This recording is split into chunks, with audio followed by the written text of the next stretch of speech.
Yes, be ready for the dictation.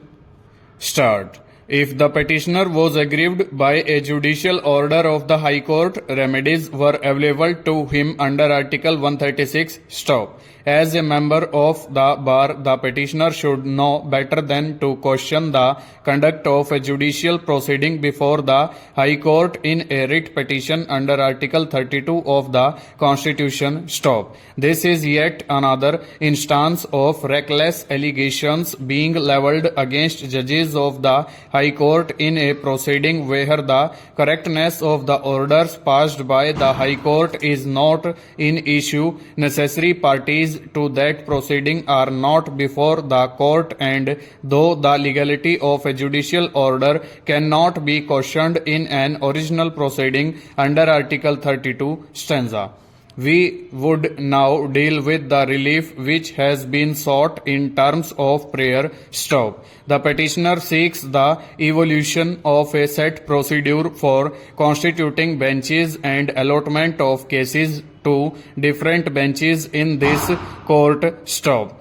Second, as part of the same prayer, the petitioner seeks a mandamus for the making of a rule in the rules of procedure of this court to the effect that a 3-judge bench in the court of the Chief Justice should consist of the Chief Justice and the 2 senior most judges, while a constitution bench should consist of 5 senior most judges or 3 senior most judges and 2 junior most judges. Stop.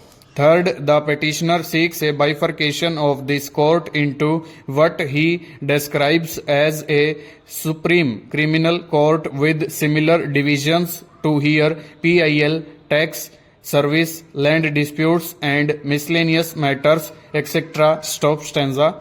The position of the Chief Justice of a High Court was elucidated in a judgment of a 3-judge bench of this court in State of Rajasthan versus Prakash Chand. Stop. During the course of the judgment, the following broad conclusions were formulated in regard to the position of the Chief Justice. Stanza.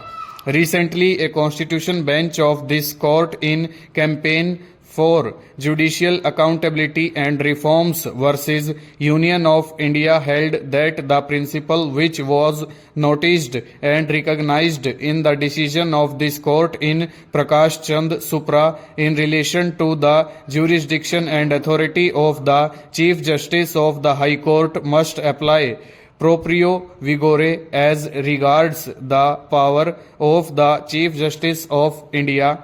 Stanza. The position of the Chief Justice was reiterated with the following observations. The aforesaid position, though stated as regards the High Court, we are absolutely certain that the said principle is applicable to the Supreme Court. Stop. We are disposed to think so. Stop. Unless such a position is clearly stated, there will be utter confusion. Stop. Be it noted, this has been also the convention of this court, and the convention has been so because of the law. Full stop. Over.